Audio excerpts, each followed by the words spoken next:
Fiz o primeiro ano do curso, veio a pandemia, as aulas foram todas online, então não precisava mais acompanhar metro, não precisava sair de casa, basicamente, era fazer as aulas.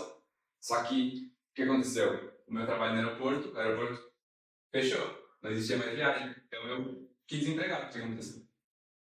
Então, eu tinha ali umas reservas, e eu pensei assim comigo, o que eu vou fazer agora de trabalho, se eu não tenho mais o meu trabalho de si, digamos assim? Vou pegar tudo que eu aprendi, ou tudo que eu sei por enquanto na faculdade, e vou começar a me jogar como freelancer. E tinha uma disciplina que era a marketing digital, que o nosso trabalho na faculdade era criar um negócio. E eu peguei e falei assim, em vez de eu fazer isso só para a faculdade, eu posso fazer isso para a vida real também, e conciliar os dois. Então, eu fiz um projeto na faculdade, mas era o meu projeto também para o meu freelance. Então, tudo que eu ia ali produzindo em termos de conteúdo ou de estrutura de negócio, digamos assim, na faculdade, era porque eu estava fazendo para mim mesmo, em casa, digamos assim. Então, Com a professora Fabiana. exato. Mas tu, quando estavas na faculdade, já estavas quando fizeste esse trabalho, já estavas a pensar que um dia podias trabalhar nesta área como freelancer? Ou seja, na faculdade, o projeto de criação de negócio já foi a pensar nisso, então? Sim. E depois aplicaste no segundo ano, foi isso? Esse foi o segundo ano já. Sim. No primeiro ano eu não fiz nada. Sim, mas porque o trabalho foi durante o segundo ano, estavas a fazer era online. Exato. Segundo ano que veio a pandemia, ficou tudo online, perdi o emprego. Sim, assim. mas foi em simultâneo, portanto essa unidade curricular estava a acontecer em pandemia, já percebi. Estava acontecendo e eu vou aproveitar para fazer o meu trabalho também. No meio do curso, a professora vai te orientando e vai aplicando. E eu vi que tinha facilidade da área de publicidade online, gestão de publicidade online, que ia fazer os anúncios no Facebook, Google, YouTube, todo quanto é lado. Porque a minha mãe no Brasil já fazia isso com umas doutoras, umas médicas no Google Ads. Isso. Ela fazia campanhas no Google Ads para algumas doutoras. E eu vi que ela fazia isso e sabia um pouco, e eu comecei a me interessar mais sobre esse assunto. Ela assim, por que eu não faço o que ela fazia lá no Brasil, começar a fazer aqui em Portugal? Já que eu estou estudando na área, já tenho a base toda, já tenho um pouco de conhecimento, vou iniciar. Vi na teoria que tinha que ter uma página, uma landing page, uma página para capturar os contatos dos potenciais clientes. Comecei a testar o meu conhecimento de publicidade online para mim mesmo, então consegui anunciar o meu próprio serviço, falando que também consegui anunciar para eles também, então fazer na prática o meu serviço. Ou seja, a tua marca passou a ser o laboratório do que tu querias fazer para os teus clientes. Exatamente, o mesmo serviço que eu prestava para os clientes, estava prestando para mim mesmo. Então eu já testava e treinava, e só que nessa altura foi um pouco, digamos, arriscado, porque eu não tinha trabalho, tinha só uma reserva financeira. Tinha algum dinheiro para comprar domínio, alojamento, essas coisas, que tem que investir um pouco no início, porque não é nada de graça. E sites de graça também não passam credibilidade. Então fiz uma coisa mais robusta e profissional, digamos assim. Investi e na altura tinha um cupom no Google Ads que tu gastava 80 euros e ele te dava mais 80. Então, investi nisso, fechei o olho e fui. Investi nisso. E comecei a anunciar e, entretanto, os trabalhos da professora pedia evidência dos trabalhos e tudo mais. Eu, como já estava fazendo por fora o trabalho, tirei 20 na disciplina, porque era tudo real, digamos assim.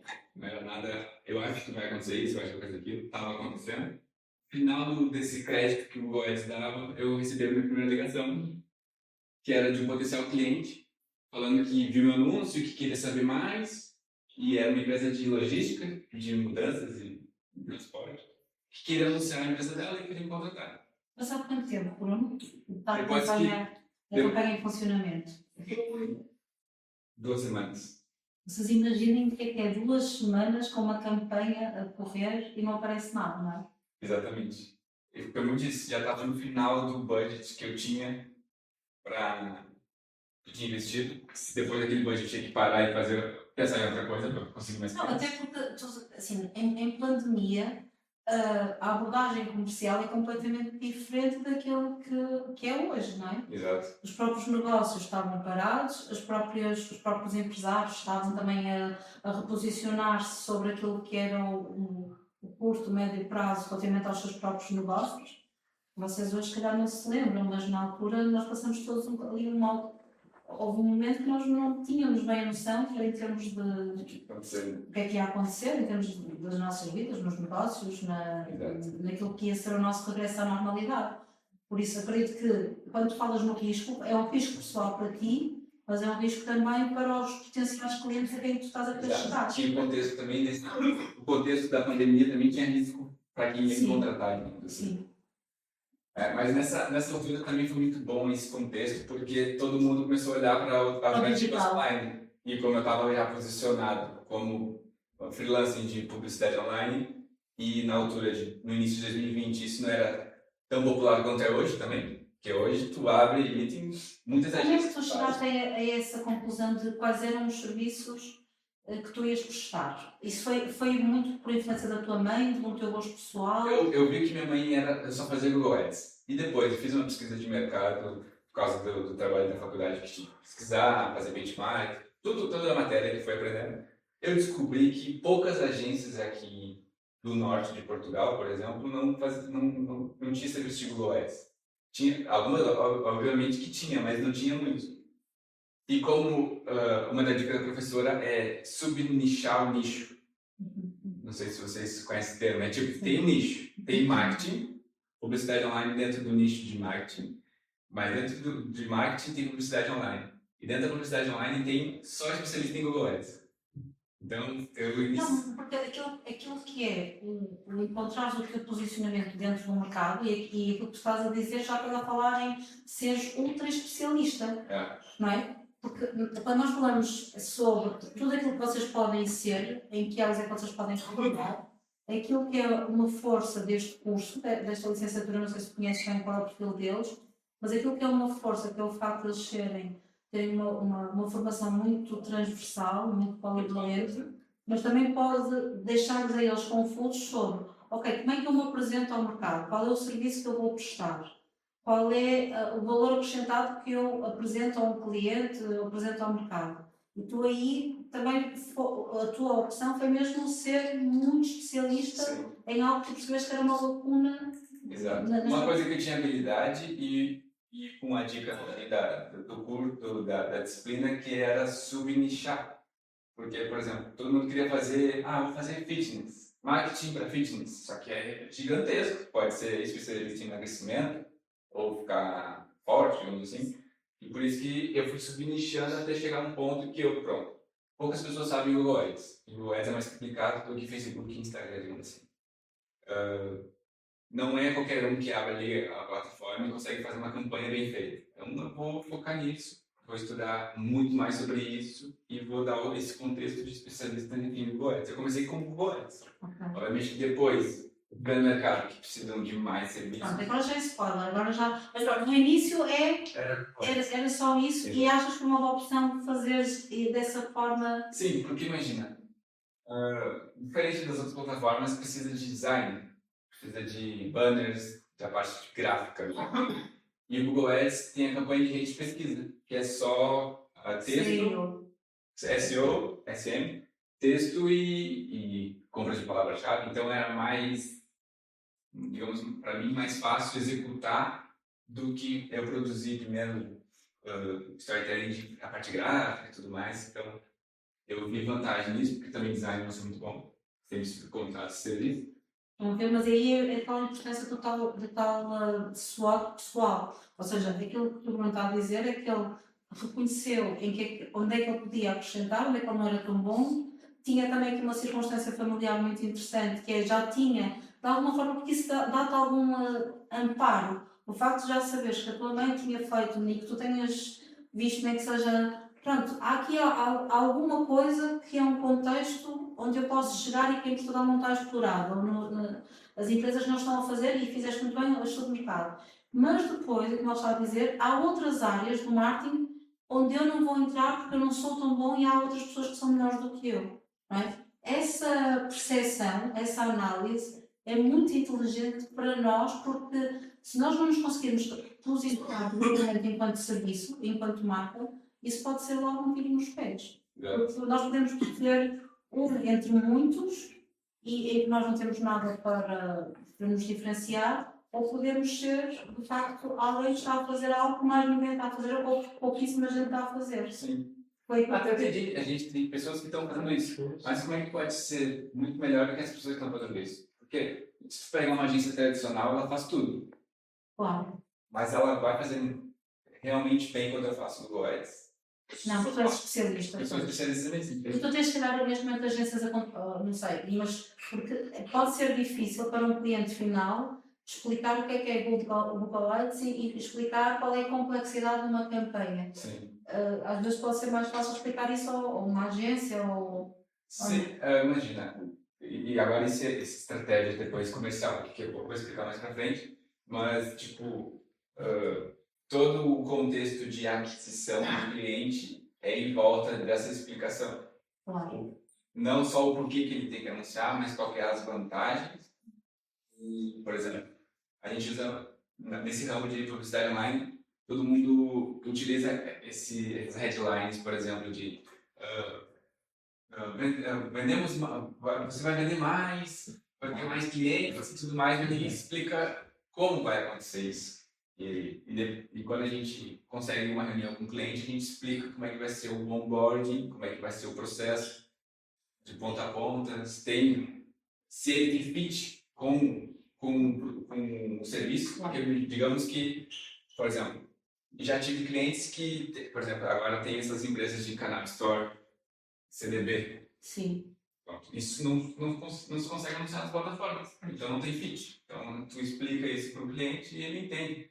Na reunião tu explica mais ou menos o que vai acontecer. A questão é até de chegares à reunião, como é que tu consegues ter a reunião? Atrai do jeito genérico, tipo, vai vender mais. Quero vender mais. Pronto. Vem com essa ideia de vender mais. Depois tu explica como é que é o processo, explica como é que funciona, tem essa ideia, explica. Mas imagina, tu gastaste 160 euros para teres uma chamada, não é?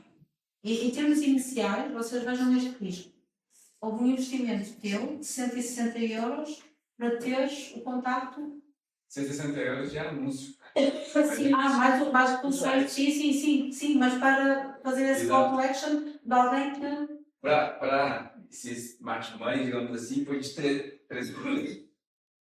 Meu primeiro cliente, a mensalidade era de 150, que é por mensalidade. Né? São dois picos, na verdade. É o investimento em publicidade e o investimento da mão de obra, que é o meu serviço. E é mensal. Mas, digamos, nesse caso, foi 300 euros investidos no primeiro mês. Esse mês voltou 150, então eu fico menos 150 de prejuízo. Mas depois do segundo mês, eu alcancei o break-even, que é o ponto de equilíbrio, onde tudo que eu investi em 300 euros voltou em 2 meses. E a partir desses 2 meses, se o cliente ainda continuar contigo, tu tem o lifetime value, que é o tempo, duração do tempo do cliente. Então, a partir do segundo mês, tu começa a ter lucro. E aí tens de trabalhar a retenção, que é diferente. Não? Exatamente. A agência é aquisição e retenção. E aí tem vários processos para isso. Ok, então este cliente chega até ti, como é que... Foi engraçado, porque eu não sabia como é que fazia uma reunião, que era a primeira reunião. E essa reunião foi muito icônica, porque eu não tinha espaço físico, eu fazia no meu quarto. Então a gente foi para um estacionamento de um restaurante, perto da minha casa, e eu fiz a reunião dentro do carro dele, com o computador aqui e ele aqui. E explicando como é que vai ser, como é que ia ser, como é que era o método de pagamento, como é que as palavras que eu ia usar, as regiões que a gente ia anunciar e tudo mais. Fechamos o negócio ali, ele me pagou em dinheiro, depois emiti fatura para ele. E depois que, digamos que parece que quando tu consegue o primeiro cliente e começa a ter fluxo de caixa, digamos assim, dinheiro recorrente entrando, tu fica mais confortável em arriscar mais, porque já deu certo, digamos assim. O primeiro cliente é o que mais deu certo. Depois vai começando a ter mais clientes e fala assim, será que estou fazendo certo? Não sei. Mas fica mais confiante, começa a afinar o teu discurso, a afinar a parte de atração de clientes. Os outros clientes começam a te recomendar para outros e aí parece que vai fluindo o negócio, digamos assim. Mas foi mais ou menos assim, o start, né? E depois que eu consegui mais outros pela campanha. E aí eu já fazia o que eu ganhava no aeroporto, já estava fazendo como freelancer.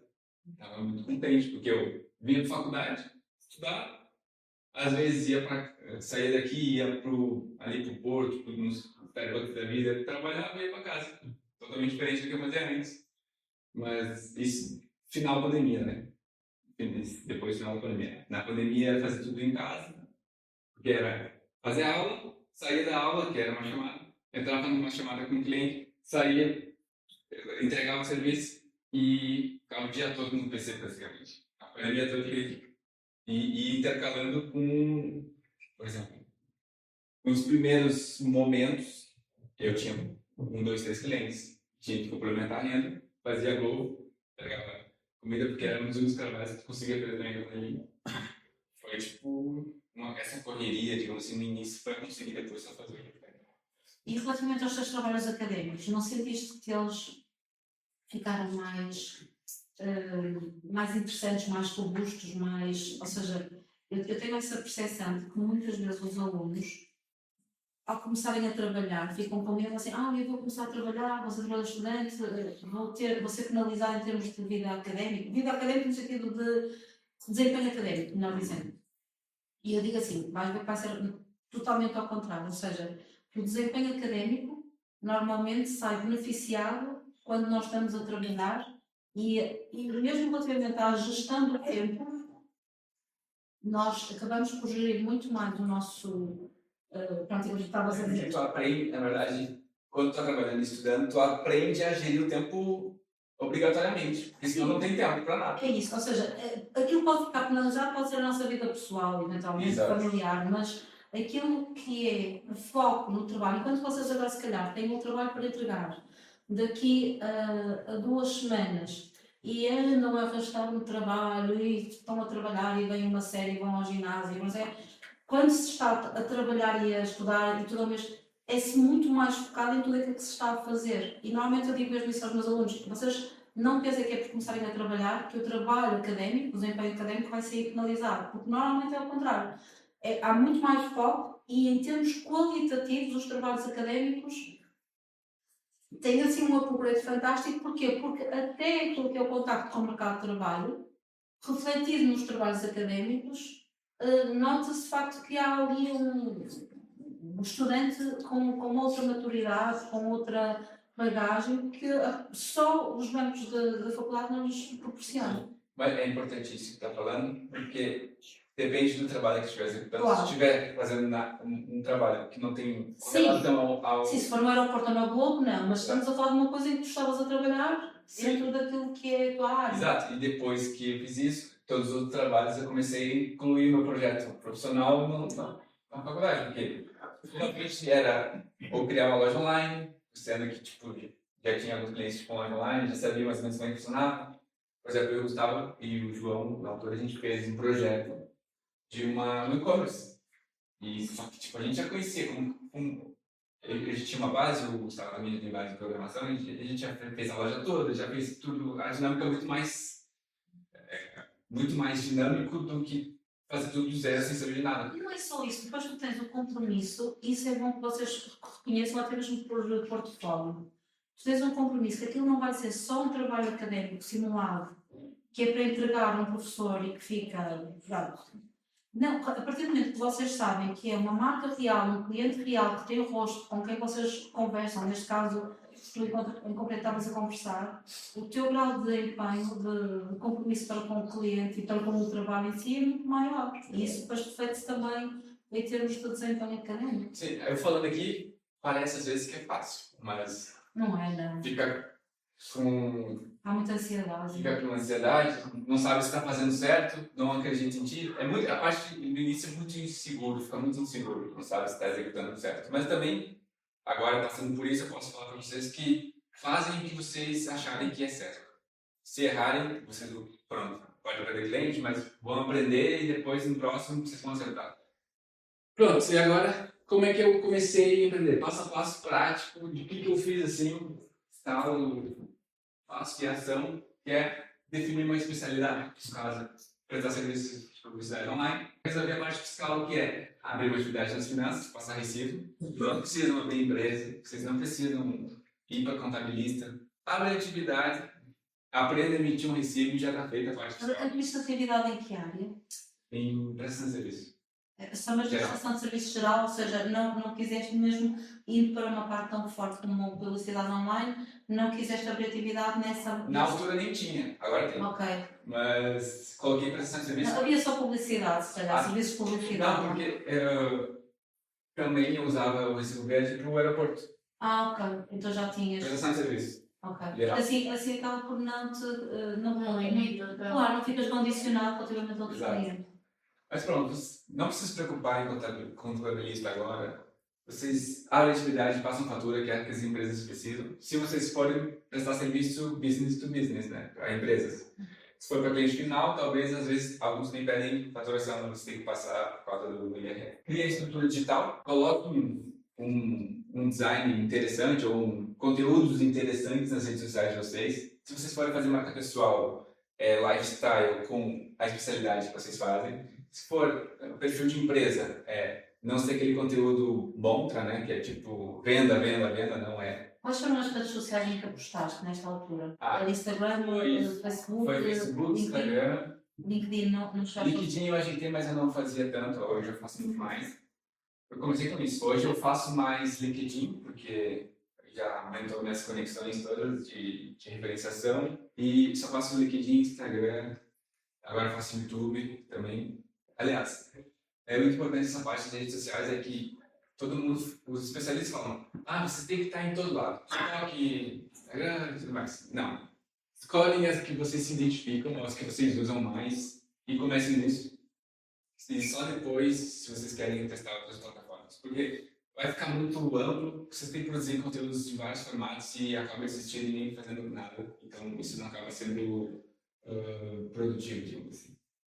Depois que vocês tiverem a montra online de vocês, né, as redes sociais bonitinha ali, tudo escrito, tudo bem validado, é hora de começar a prospectar clientes. Então, ver os amigos de vocês, tio, familiar, todo mundo que tem empresa, todo mundo que quer realmente acreditar em ti, digamos assim, né?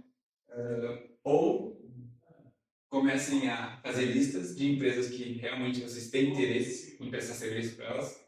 Escrevam um script bonitinho, ligam, enviem e-mail, fazem a prospecção outbound, que se diz, né? Tipo, ir atrás dos clientes e não os clientes atrás de ti. Ou fazendo isso que eu fiz no início, mas tem que ter um breve conhecimento. Pronto, depois, como eu disse, anunciar, ensaiar o discurso do telefone e depois o discurso da reunião para fazer o telefonema. Começar a trabalhar com o cliente, obviamente, entregar o que prometeu na reunião, né? Se for assim, eu vou aumentar suas vendas. E no momento fica meio tipo. Depois acabam recebendo o contato. E depois, se vocês conseguirem fazer etapa por etapa isso, é repetir o processo. Porque, digamos, o sucesso em si é repetição. Se vocês vão no ginásio um dia, vocês não têm efeito. Se vocês vão no ginásio 4 anos, vocês têm efeito. E isso, na parte de empreender, é a mesma coisa. Todos os dias está fazendo o mesmo processo, as mesmas atividades, obviamente, dando resultado para conseguir escalar o negócio. Como é que tem sido os clientes chegarem até ti a abordar os clientes? Tem sido desde o início para agora, mesmo depois de começares outra vez a... Exato. Depois que eu saí da agência, porque eu trabalhei no som por 2 anos, trabalhei 6 meses na moto, na agência. Depois eu falei, vou voltar a freelancer de novo. No início, o que aconteceu? Logo quando saí, eu comecei a prospectar via outbound, ligar para as pessoas, mandar e-mail, consegui 1 ou 2 clientes já, mas depois o pessoal que já me conhecia, vendo que eu estava com freelancer, me veio por referenciação. Alguns me encontraram já a nível de SEO, no orgânico, que parece colocava o meu nome online, eu colocava só a publicidade online em mim. Também veio muito através dos meus conteúdos do YouTube e do Instagram. E depois que eu consegui os primeiros clientes, depois que eu saí da agência, veio por indicação. Indicação, e até agora indicação. um ou dois que entra por publicidade online, que ainda faço para mim mesmo, mas reduzir muito o investimento nisso, até porque se vir por referenciação sai mais barato. Neste momento continuas a trabalhar sozinho, não tens Sim. ninguém a trabalhar contigo, não é? Eu atualmente tenho uma designer freelance, que faz a parte do design para mim, mas aí eu pago ela por serviço, mas a parte toda de processo comercial, a parte fiscal, a parte de entregar os serviços de anúncio online, é tudo comigo ainda. Só a parte do design que eu terceirizo, porque prefiro entregar uma coisa com qualidade para os clientes do que eu estar fazendo. Porque eu sei fazer, mas sei fazer mediano. Alguém faz melhor comigo, do contrato. Mas o que é que achas, por exemplo, nesta fase em que eles estão a terminar, ainda não têm essa carteira de clientes, ainda não há essa autoridade relativamente a nenhuma. Como é que se consegue essa questão do primeiro cliente e dos outros clientes? Claro, e tu estás a dizer muito bem, a referenciação é ótima, mas ela acontece quando o trabalho é muito bom, é de excelência, e já há essa. Sim, já é esse contexto, mas relativamente aos primeiros clientes, isso como é que tu sentes que é possível? Assim, é desconfortável, porque ou tu investe em publicidade online, coloca dinheiro do teu bolso para conseguir fazer rendimentos com isso, ou tu perde teu tempo, perder tempo entre aspas, né? Porque tu vai ir atrás das empresas, vai ligar, vai oferecer serviço, vai ensaiar o teu discurso no telefone para conseguir uma reunião, ir pegar a reunião, conseguir fechar a venda. Mas tu tem que saber mesmo que tu vai realmente vender e entregar para o teu cliente. E perceber até quanto é que isso é diferenciador de todo o outro mundo que está a fazer isso. Às vezes não precisa ser diferenciador no início. Precisa ter aquela empatia com o cliente de falar assim, olha, eu não tenho diferenciador, mas se eu faço isso por ti, pode estar confortável em fazer outras ações da tua empresa, porque essa parte eu estou responsável. É passar confiança para ele. Tem clientes meus que sabem fazer anúncio online, mas eles terceirizam isso para mim porque eles têm que cuidar da outra parte dos negócios, entende? E é basicamente isso. No primeiro, tu não tem muito diferenciador porque tu é iniciante, mas tu tem que passar mais confiança e credibilidade para ele. Falar assim, não, eu vou fazer o melhor que eu posso, a gente tem que confiar em mim, né? Basicamente é isso. E depois que tu conseguir demonstrar os primeiros resultados, o primeiro algo diferenciador e saber, olha, eu consigo ser diferente nisso. Daí tu começa a apostar isso, basicamente isso. É difícil no início. No início é difícil. Por isso que eu digo, passa primeiro, vende primeiro as ferramentas que tu vai fazer, porque tu não tem experiência, e passa confiança. Depois que eles te derem confiança, tem que desenvolver para conseguir credibilidade e conseguir o fator diferencial depois. Claro. Uma dica que eu dou é que isso pode ser óbvio, mas não é óbvio quando vocês estão no campo de batalha, que é conseguir o primeiro cliente e tá bom, aí vocês vão atrás de outros. Não fazem isso. Conversem, fazem relacionamento com o cliente de vocês para querer aumentar o lifetime value de vocês, né, que é o tempo que fica te pagando por mês. Mas também pede 3 visualizações para ele. Fala assim, olha, fulano, não conhece 3 amigos empresários que realmente podem fazer indicar um serviço para eles? E aquilo que o Bruno está a dizer é uma ótima dica, porque se alguém está contente contigo e tu não és concorrência dele, ou seja, não há nada que possa penalizar, olha, faça aquilo que está a acontecer connosco para os pares, não é? E outra coisa que pode ser também uma feliz circunstância é quando o teu trabalho faz diferença e tem impacto no negócio do teu cliente, fazer com que esse mérito também seja associado. Isso é excelente, não é? Porque, ok, se há aqui um retorno em que eu também entrei, um retorno em termos de faturação, de negócio, do que é que seja, visibilidade, projeção, então, olha, é bom nós tirarmos aqui os dois dividendos disso. Exato. E outra dica também, por exemplo, vai acontecer no mundo freelance, se vocês seguirem, vocês vão, por exemplo, marcar numa semana 10 reuniões com potenciais clientes.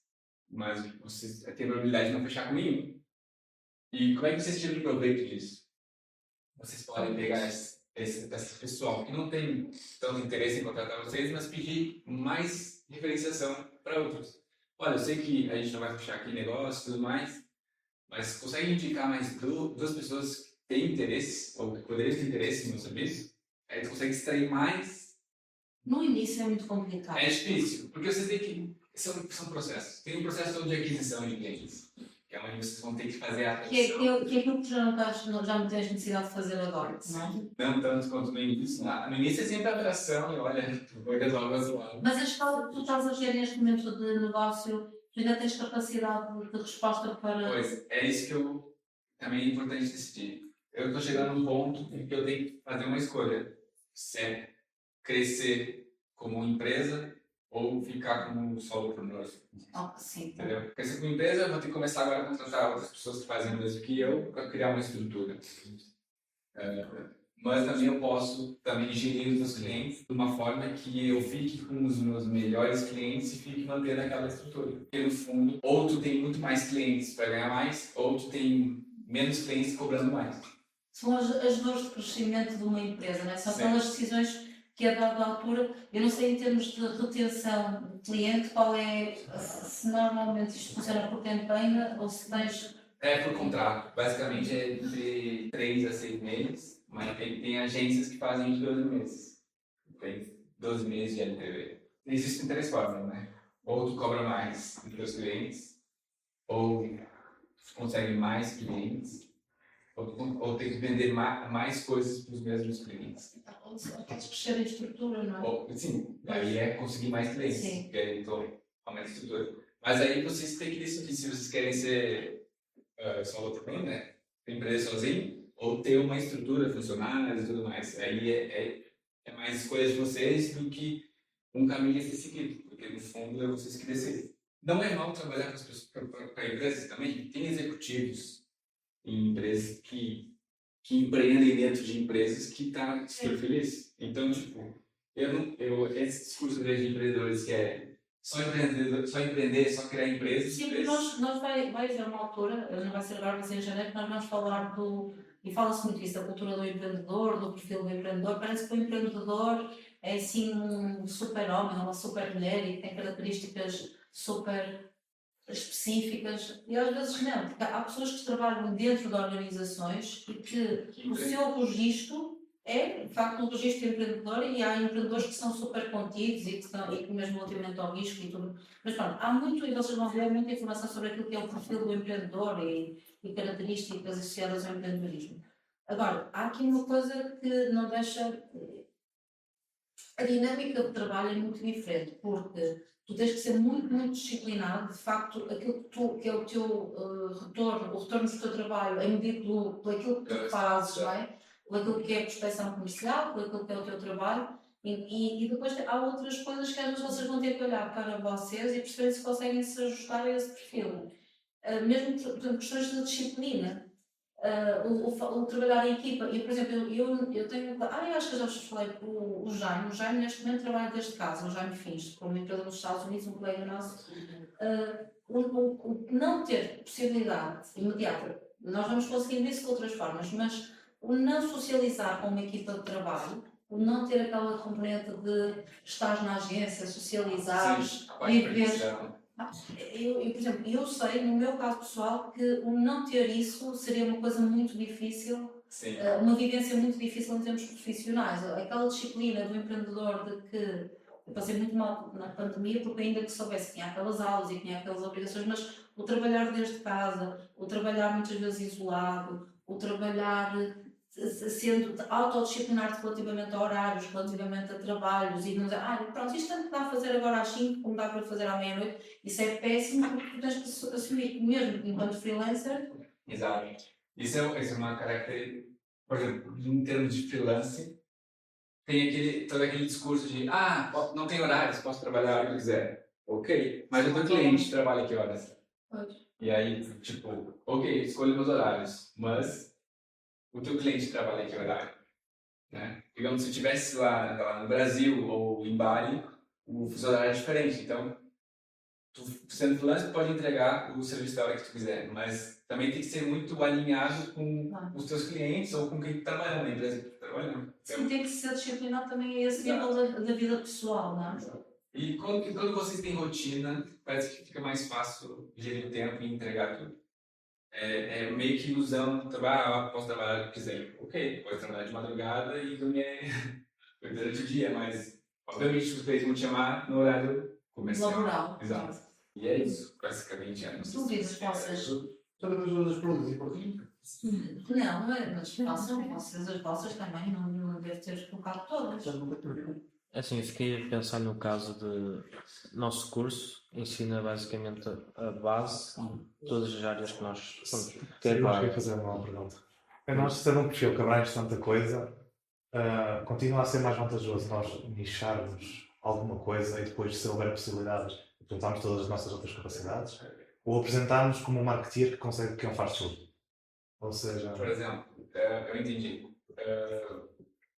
Depende do contexto de trabalho que tu tiver. Se tu estiver empreendendo, obviamente, tu ter todo esse conhecimento amplo vai te ajudar em muitas coisas. Vai te ajudar em resolver problemas do teu cliente ou resolver os teus próprios problemas. Por exemplo, na parte de design, na parte de copy, na parte de divulgação, digamos assim. Isso, então, o know-how por trás vai te ajudar no dia a dia. Mas agora, se for uma empresa que precisa daquela especialidade e depois tu entrar nesse contexto e realmente ter que ser muito especialista nisso e tu gostar, eu acredito que esse é o caminho. Porque no mercado hoje em dia, que eu vejo muito, tanto aqui em Portugal, tanto no mercado fora, tipo Estados Unidos, Londres e tudo mais, o pessoal, quem é marca pessoal, segue muito daquilo que a pessoa fala, daquilo que a pessoa sabe em si. Isso de ser muito generalista, às vezes tu não fala pra ninguém. Sério, tipo, eu tenho muitos seguidores meus que fazem a mesma coisa que eu. Então eu tenho ali uma comunidade. Sabe o que eu acho? Eu compreendo que isto é de facto uma característica do curso. Quando eles estiveram a fazer nesta unidade curricular, nós estamos a trabalhar currículo, se queres mostrar, tens aquele currículo, aquela carta que mandaste para...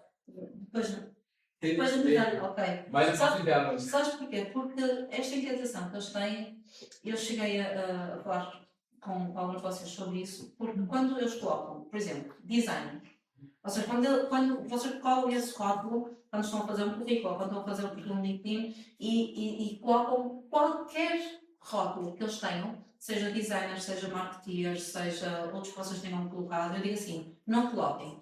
E eu digo para não colocarem, e acho que até aconteceu com isso também contigo, porque assim, não coloquem porque vocês de facto vão ficar a perder para um verdadeiro, quando digo verdadeiro não é que eles sejam falsos. Alguém mais diferente. Porquê? Porque eles têm essa formação, porque eles têm formação, isto é uma característica do curso, que é um curso de banda larga, ou seja, o espectro do próprio curso em termos de formação é muito específico e vai dar bagagem muito interessante para vocês fazerem qualquer trabalho. Mas aquilo que o Bruno está a dizer não deixa de ser verdade, porque essa bagagem que vocês têm e essa sensibilidade que vocês têm para trabalhar com qualquer interlocutor e qualquer área, mas depois até mesmo na empresa, mas quando vocês dizem que são marketeers, vocês não são verdadeiramente marketeers. Quando vocês dizem que são designers, vocês não são verdadeiramente designers. Quando vocês dizem que são, sei lá... Basicamente não somos verdadeiramente nada.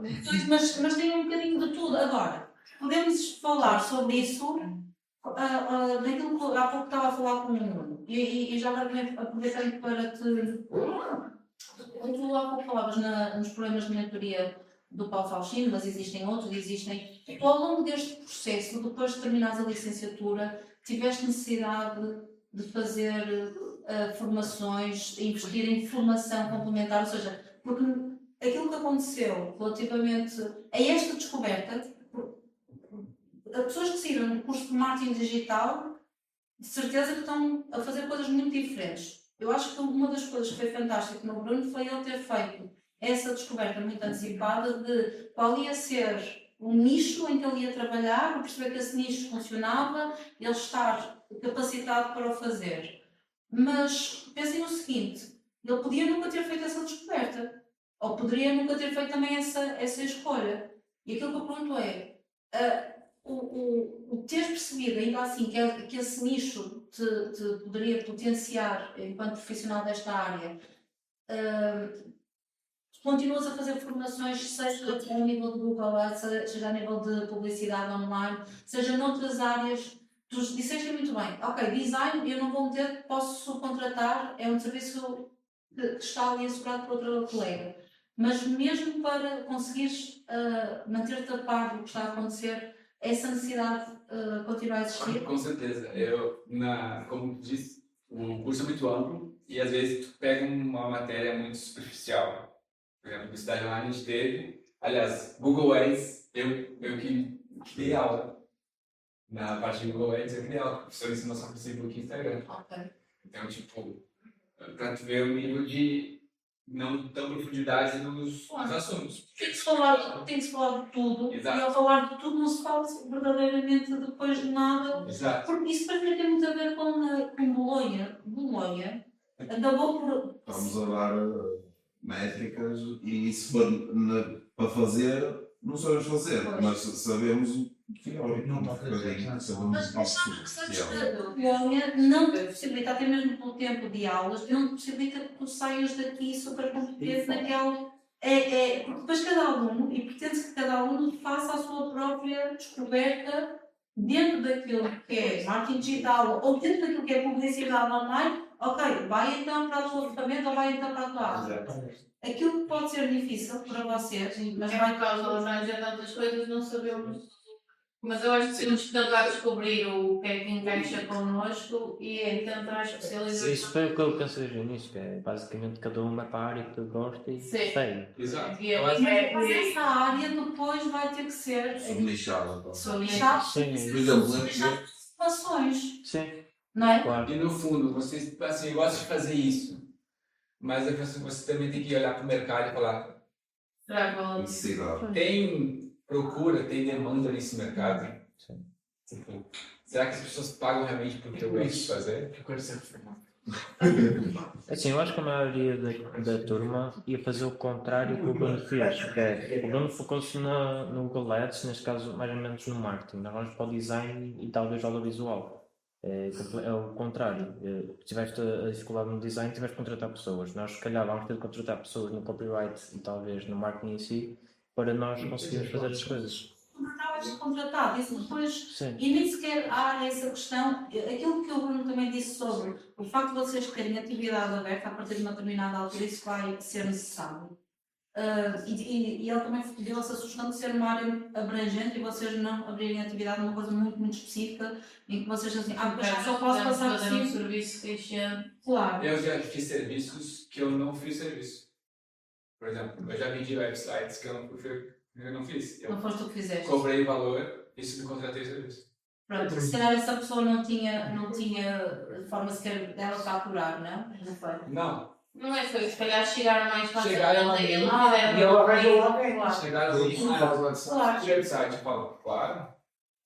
Peguei, fiz todo o briefing, Claro. cobrei o valor. Que é uma coisa que quase certeza que vai acontecer, e a outra pessoa que eu queria trazer cá, que é a Liliana, a parte comercial, a parte de contacto com o cliente, o Bruno nunca vai delegar a ninguém. Ou seja, esta parte, ele até pode ter a sua rede do design, do audiovisual, do web design, do website, do web development, mas a parte do contacto com o cliente é ele que entra, é ele que faz, e a pessoa não está a contratar a pessoa que ele subcontratou, estão a contratá-lo a ele, é isso, não é? Sim. Estão a contratá-lo a ele, e portanto, quando tu dizes quem é que vai ser contratado, se és tu que abres atividade, ou se és tu que trabalhas para o Bruno, se é o Bruno que trabalha para o Gustavo, isso depois vai depender muito a quem é que o cliente chega, e por isso é que é tão importante trabalhar redes. É muito importante trabalhar redes, e dentro da rede que vocês, onde vocês pertençam, haver um nível de lealdade e de confiança, mesmo de lealdade comercial e empresarial, porque assim, se o cliente falou com o Bruno e não falou contigo, não vais tu falar com o cliente. Ok? Portanto, essa questão, em termos de ética, em termos de lealdade para com...